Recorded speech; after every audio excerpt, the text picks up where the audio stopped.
Frères et sœurs, en ce premier dimanche du temps de Carême, Jésus est conduit au désert et la première tentation concerne le pain.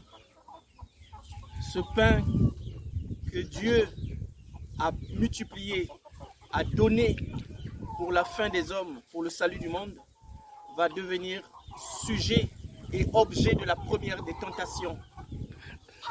Le Seigneur refuse de transformer des pierres pour que ça devienne du pain, car on ne change pas la nature des choses.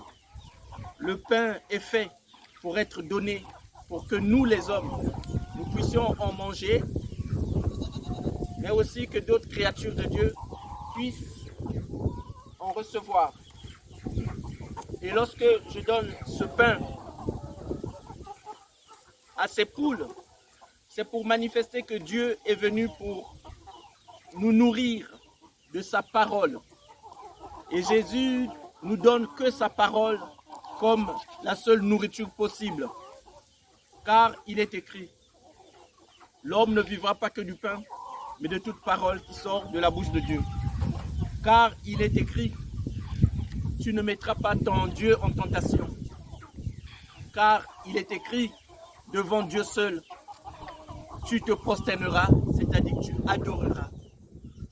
Et donc, je vous souhaite, en ce premier dimanche du temps de Carême, de savoir discerner et choisir quels sont les vrais pains qui donnent la vie, comme celui que je donne à mes poules, et quels sont les faux pains qui sont en vérité des pierres qu'on veut nous faire croire, qu'on veut nous faire manger, qu'on veut nous faire digérer et qui donnent la mort et qui ne conduit pas à la vie.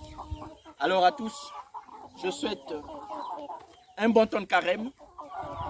Et comme ces coqs et ces poules, attendant le dimanche de la résurrection pour entendre le coq chanter « Cocorico, il est ressuscité ».